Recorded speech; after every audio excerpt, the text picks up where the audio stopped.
Salut et bienvenue dans le podcast. Bon, faut qu'on parle.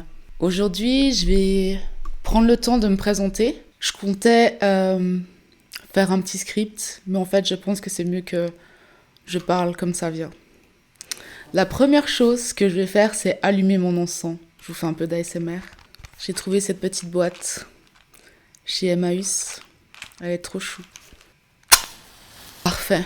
Là, j'ai décidé de vous accueillir chez moi en toute intimité. Ici, c'est mon coin, je dirais, préféré. Parce qu'il y a les plantes, la fenêtre est proche. Enfin, dans toutes les autres pièces aussi, les fenêtres sont proches. Mais je sais pas, ici, c'est chill. Et surtout parce que c'est là que j'ai mis toutes mes plantes. Alors déjà, pour commencer, bienvenue sur ce nouveau podcast. Sur ce format podcast vidéo. Ça fait un moment que je réfléchissais à créer quelque chose, mais je ne savais pas quoi. En fait, j'ai remarqué que je fonctionnais par cycle. Il y a un moment de repos et ensuite un temps de création. Pendant le temps de repos, j'ai des idées qui viennent, qui passent, qui partent. Je note dans ma tête. Et quand je sens que le moment est venu, je mets... Enfin, les choses se font toutes seules, en fait. Je sais pas trop comment expliquer. Vous me direz d'ailleurs si ça fait la même chose chez vous. Si vous avez conscience à quel point vous fonctionnez par cycle. Je m'appelle Christelle, j'ai 35 ans. J'ai grandi à Vevey, dans cette belle ville au bord du lac Léman. J'ai un grand frère et j'ai été adoptée à l'âge de 10 mois. Mon enfance et mon adolescence ont été relativement assez simples. Quand je dis simple, c'est que je n'avais pas de soucis. Mes parents se sont extrêmement bien occupés de moi. J'ai eu la chance d'avoir des amis très proches également, solides, sur lesquels je pouvais compter. Ouais, c'était vraiment une période très très chouette. Je me rappelle, les questions chez moi ont commencé à arriver quand j'ai dû choisir mon apprentissage. J'ai choisi mon apprentissage. Quand j'étais petite, j'aimais trop l'argent, c'est fou. J'ai choisi mon apprentissage en fonction de l'apprentissage qui gagnait le plus. Je me rappelle, ma maman, elle m'avait dit, est-ce que tu veux pas faire l'école d'art à Vevey, le CEPV, pour ceux qui connaissent. Et j'avais dit que non, je ne voulais pas faire. En fait, à l'époque, tout ce que ma maman disait, je rejetais à fond la caisse. Je pense qu'on peut toutes se reconnaître là-dedans, n'est-ce pas? Je suis partie en tant que spécialiste en restauration.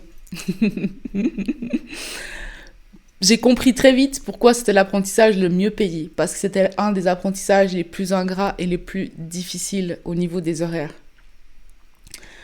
Je l'ai fait. J'ai fait ces 3 ans. Et pendant ces 3 ans, il m'est arrivé une chose vraiment qui traumatiserait n'importe qui. J'ai perdu ma maman d'un cancer, en fait, quand j'avais 18 ans, en plein apprentissage. Elle est partie d'un cancer foudroyant. Et à l'époque, je réalisais pas à quel point elle me manquerait encore aujourd'hui. Ma mère, ça a été quelqu'un vraiment de très fort. C'est quelqu'un d'assez réservé, mais qui nous a aimés profondément, mon frère et moi. Elle m'a beaucoup apporté, même si malheureusement, j'ai pas eu la chance de la connaître au-delà de mes 18 ans. Mais aujourd'hui, je sais qu'elle m'accompagne et qu'elle veille sur moi. Ça, c'était le premier traumatisme de ma vie. Et en fait, c'était une période où je me suis vraiment renfermée sur moi-même, où je me rappelle, je rentrais plus à la maison. Enfin, je faisais tout pour éviter le noyau familial, pour éviter d'en parler, en fait, parce que ça me faisait beaucoup trop mal. Et à 18 ans, enfin bref. Et en plus, c'était une période où j'ai dû avorter. Voilà. J'ai décidé que ce serait comme ça, en toute transparence, parce que c'est important qu'on puisse témoigner et qu'on puisse écouter l'histoire des unes et des autres pour réaliser qu'en fait, on n'est pas seul. Donc voilà, deuxième traumatisme en un. 2 mois après, je perds ma grand-mère, donc la maman de ma mère. Perdre sa fille a été un réel choc pour elle. Et elle s'est laissée partir, en fait. troisième choc. Et tous ces chocs ont un rapport avec l'abandon. Comme je suis une enfant adoptée, c'est une blessure chez moi qui est vraiment très très présente. Mais à l'époque, j'en avais pas encore conscience. J'avais pas encore commencé tout ce travail sur moi. Et du coup, j'encaissais sans me poser plus de questions en fait. Juste, je traversais ma vie dans une ignorance totale. Il y a une période où je faisais beaucoup la fête. Enfin, beaucoup la fête. C'était quand même assez raisonnable. Mais c'est-à-dire que du jeudi au dimanche, je sortais et il y avait vraiment beaucoup d'alcool. Pas de drogue, mais de l'alcool. Donc voilà, mes meilleurs amis qui me regardent, vous pouvez vous en souvenir. J'ai envie de dire vos prénoms. Il y avait Johan, Andrea, Stella, Trukli. Et je pense que j'en oublie encore d'autres. Mais vraiment, c'était les 4 principales avec lesquelles on faisait vraiment les 400 coups. Et Johan et Andrea sont toujours actuellement mes meilleurs amis. Et Trukli et Stella aussi, mais malheureusement, je les vois moins. Mais c'est vraiment... Enfin, les femmes, mes piliers de vie, c'est vraiment Johan et Andrea. Voilà. Johan, je l'ai connue depuis ma plus tendre enfance. Et Andrea aussi. Johan, j'ai rencontré à la maternelle. Et Andrea, je l'ai rencontrée en 7e année. Au cours d'art visuel. C'était une époque vraiment formidable. Bref. Donc, je traverse la vingtaine. J'ai des petits amis, voilà, ça se passe toujours de la même façon. En fait, je vais vers des gens qui me correspondent pas du tout et je me pose pas plus de questions. Jusqu'au jour où je rencontre en fait mon ex-fiancé avec qui ça a duré 4 ans. Et tu sais, c'est cette relation où tu te dis, ok, là, c'est bon, j'ai trouvé ma stabilité, je suis avec le futur père de mes enfants, tout va bien se passer. Ensuite, je suis partie dans la vente. J'ai travaillé dans des grandes enseignes de mode. Enfin, quand je dis grandes enseignes, c'est des enseignes de fast fashion que tout le monde connaît. Voilà, j'ai travaillé là-dedans pendant plus de 10 ans. Et en fait, à un moment dans ma vie, il y a tout qui s'est effondré. Le Covid est arrivé, j'avais pas encore pété les plombs. Le Covid est arrivé et là, ça a été la dégringolade. En fait, faut que je vous dise, jusqu'à mes 28 ans, je ne fumais pas de canna. Ensuite, j'ai rencontré ce gars et lui, il fumait, donc du coup, j'ai commencé à fumer. Et en fait, ça a déclenché chez moi comme une clairvoyance. Je sais pas trop comment expliquer, donc du coup, je suis très vite devenue addict parce que je pensais que je trouvais des réponses, que c'était trop bien et tout. Ça l'était pendant un temps. Sauf qu'après, le Covid est arrivé. Et là, j'ai énormément fumé. Et en fait, je me rendais pas compte, mais je cachais avec le fait d'être def toute la journée, je cachais un malaise, en fait, un mal-être. Un mal-être dans cette vie qui ne me ressemble pas. Mais j'en avais pas conscience. J'avais la chance d'avoir déjà une famille sur laquelle je pouvais compter. Je peux compter, des amis sur lesquels je peux compter. Et surtout, j'avais comme ambition de faire mon business parce que je sentais déjà que tout ce tralala, là, ça ne m'allait pas de travailler dans des grandes enseignes comme ça. En plus, avec le mobbing, tout ça, vraiment, ça commençait vraiment à me peser. Donc, le Covid est arrivé et je sais plus combien de temps on est resté à la maison, mais on est resté un moment à la maison. Ensuite, il a fallu retourner travailler. Chose qui s'est passée et en fait là j'ai complètement pété les plombs, j'ai commencé à avoir des angoisses, la boule au ventre en allant travailler à la maison, ça commençait à se dégrader aussi et un jour je n'ai plus pu me lever, en fait impossible de me lever pour aller travailler. Et là j'ai appelé mon médecin et il m'a prise en urgence, c'était en plein burn-out en fait, donc j'ai été arrêtée et 3 mois après j'ai été licenciée et c'est la meilleure chose qui me suis arrivée. Vraiment, c'est la meilleure chose qui m'est arrivée dans ma vie, ce licenciement. Parce que ça a enchaîné sur tout plein de choses. Bon, sur le moment, c'était vraiment infernal. J'ai dit, ça y est, je commence à descendre aux enfers. Alors que non, en fait, je devais descendre bas pour pouvoir remonter bien haut. J'apprends que mon ex m'a trompée. Qui dit tromperie dit séparation, donc plus de mariage. Beaucoup de tristesse, beaucoup de colère, beaucoup d'incompréhension. Et du coup, j'ai dû déménager du Valais parce que c'était vraiment pas un canton qui me correspondait en fait. Et là, je tombe sur la ville de Bienne. J'arrive à Bienne, je me dis ok, c'est là que je veux vivre. Du coup, j'entreprends les démarches. J'ai trouvé 3 appartements en un mois. 3 appartes. J'ai dit ok, c'est vraiment là mon nouveau départ. Entre-temps, je suis toujours, du coup, vu que j'étais licenciée, j'étais au chômage. De toute façon, au chômage, j'ai tout de suite annoncé la couleur. J'ai dit, moi, je vais créer un business. Ce sera un magasin de seconde main. Je ne savais pas encore le nom, je ne savais pas encore quoi, mais je savais que je voulais faire ça. Je déménage à Bienne dans cette idée et je me suis dit, j'avais pas de plan B, c'était ça ou rien. La dame du chômage m'a inscrite à un cours que j'ai dû faire. Vous savez, là, c'est les cours pour les CV et tout. Et je me suis dit, ok, c'est peut-être là que ça va débloquer. Parce qu'en fait, il me restait 3 mois de chômage.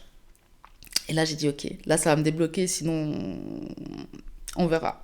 En fait, c'est fou, j'ai toujours eu une foi en la vie, mais incroyable.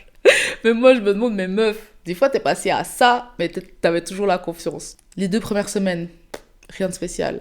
3e semaine, il y a un gars qui me dit, en fait, parce qu'on devait se présenter, et il me dit, ok, moi j'ai peut-être quelque chose pour toi. Il me dit, là je suis en train de laisser mon magasin en vieille ville de Bienne, s'il te plaît. En vieille ville de Bienne. Est-ce que ça t'intéresserait de le reprendre? Et comme ça tu peux lancer ta boîte. J'ai dit 3 fois non. Je lui disais 3 fois non. Parce que bien sûr, j'avais peur en fait. Parce que je savais pas ce qui... juste j'avais peur. Et j'ai dit à mon papa, parce que voilà, je suis très proche de mon père. Mon père, c'est mon pilier. Et, ce sera toujours le premier homme de ma vie. Du coup, je demande à mon papa qu'est-ce qu'il en pense. Il vient le visiter et tout. Il me dit, bon, let's go, quoi. Et ça y est, bon, c'est parti comme ça. J'ai créé une entreprise qui s'appelait Close Up. Et c'était un magasin de seconde main et d'upcycling. Et c'est ouf parce que une année avant, même pas, quelques mois avant, j'étais au fond du bac, vraiment au fond du bac. J'en pouvais plus, j'étais désespérée, je savais pas où j'allais aller. Et là, en quelques mois, ce que je pensais en fait, ça se matérialisait. Et ça s'appelle la manifestation. Et vraiment, même mes amis pourront vous témoigner de ça. En général, j'ai une idée. C'est comme ce podcast en fait. Je l'ai pensé et voilà, maintenant je suis devant ma caméra avec mon micro et je suis en train de vous parler. C'est vraiment de la manifestation et c'est quelque chose que je vous encourage vraiment à utiliser. Croyez en vos idées, croyez en vos pensées et elles se matérialiseront, je vous jure. Ça y est, j'ouvre mon magasin.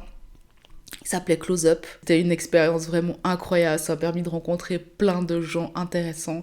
Ça m'a permis de faire une expérience en tant qu'entrepreneur, en tant que gérante de boutique. Enfin, c'était mon entreprise. Donc, c'était juste un truc de fou. T'as bien dans vieille ville.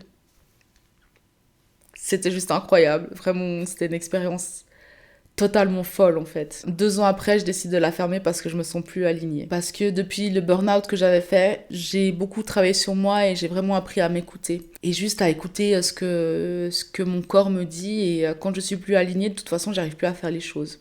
Et en tant qu'entrepreneur, il faut vraiment être investi, sinon ça ne sert à rien. Donc je me suis dit, bon, ok, c'est pas ça. Enfin, je fais plus ça, tant pis. La décision a été un peu dure à prendre parce que c'était mon bébé et puis si j'avais rajouté l'upcycling et la couture, c'était en hommage à ma mère d'ailleurs. Close Up, c'était pour Claudine.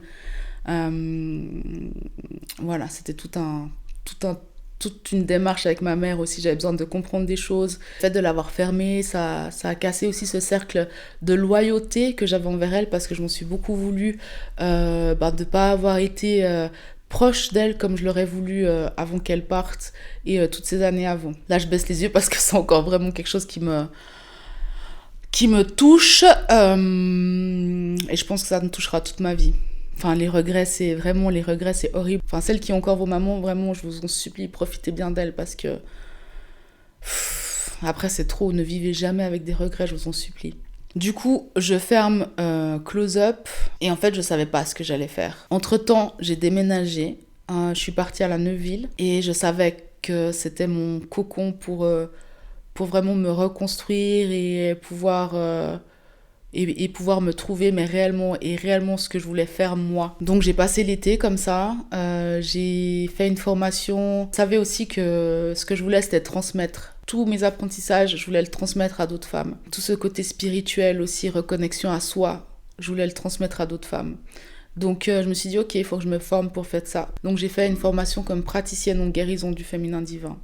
J'ai commencé à faire des accompagnements. Pendant 3 mois, j'ai fait ça. Là, je me disais, tiens, c'est bizarre, vraiment.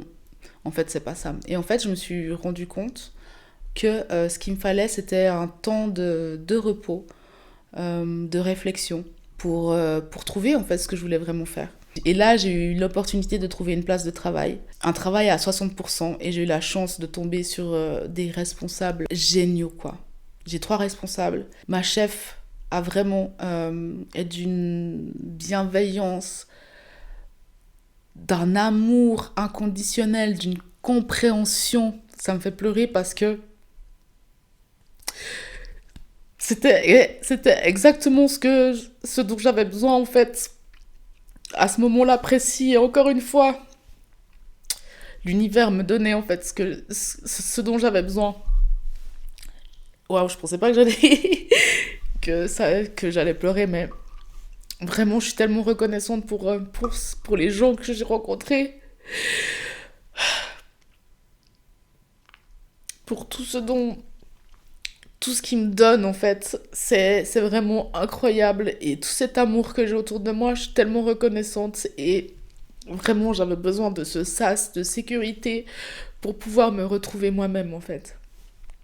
Donc, euh, donc voilà, j'ai eu la chance de pouvoir travailler chez eux, de travailler chez eux. J'y suis encore actuellement et voilà. C'est vraiment incroyable, vraiment. Les filles, faites confiance, faites confiance. Si vous avez des choses à faire, elles arriveront naturellement à vous et des expériences à faire aussi, elles arriveront naturellement à vous. Accueillez, même quand c'est dur, accueillez parce qu'après il y a toujours quelque chose de mieux qui arrive. Je vous promets. Même si sur l'instant c'est difficile, après c'est trop cool quoi. Vraiment. Donc voilà. Euh, Entre-temps, j'avais un rêve, c'était d'apprendre à faire... La prochaine fois, je mettrai des mouchoirs à côté de moi. Entre-temps, j'avais un rêve, c'était d'apprendre le DJing. Et bah, justement, un de mes collègues, enfin, mon responsable, un jour, on a discuté, il m'a dit, ah, mais moi, enfin, tu peux venir à la maison et puis je t'apprends et puis tu regardes si ça te plaît quoi. On fait une soirée et puis tu me dis. En fait, ça m'a plu de ouf. Et je lui ai dit, écoute, il faut que je me trouve une table et tout. Il m'a dit, mais écoute, je te la prête. Je te prête ma table pour que tu puisses faire chez toi, t'exercer et tout.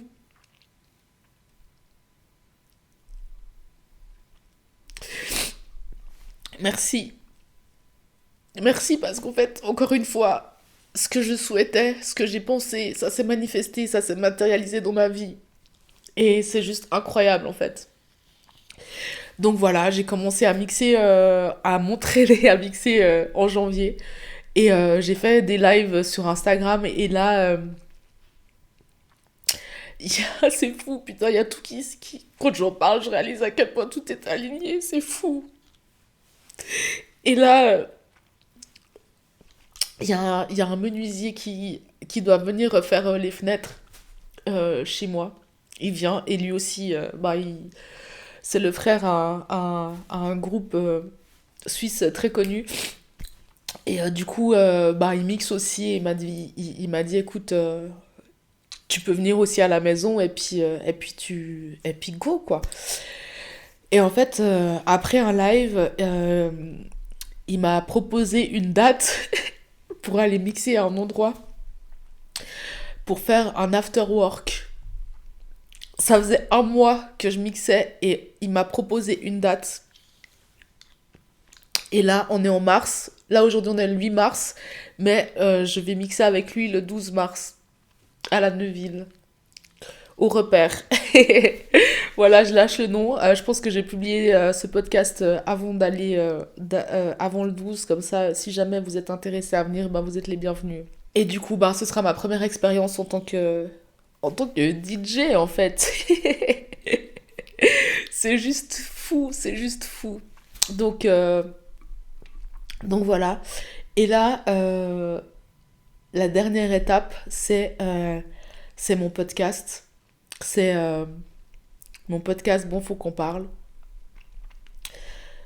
Je pense que c'est l'aboutissement de tout ce que j'ai traversé, de toutes les réflexions, de toutes ces remises en question, de tous ces partages avec mes amis, du fait de vouloir aussi faire un espace où on puisse s'exprimer les femmes. C'est pour ça que vous pouvez m'envoyer des messages en anonyme ou des DM ou ce que vous voulez et je lirai ici vos messages pour transmettre aussi vos histoires. J'avais besoin vraiment de cet espace pour qu'on puisse en fait se retrouver. Je pense que je vais m'arrêter là pour ce premier épisode. Merci de m'avoir écouté, merci d'être là et c'est que le début de l'aventure. En tout cas, je vous embrasse bien fort. Merci d'avoir regardé et je vous fais des gros bisous. Ciao, ciao. Ah oui, et comme je disais, n'hésitez pas, si vous avez des histoires à m'envoyer un email, vous avez tous les liens dans la bio. Bye bye.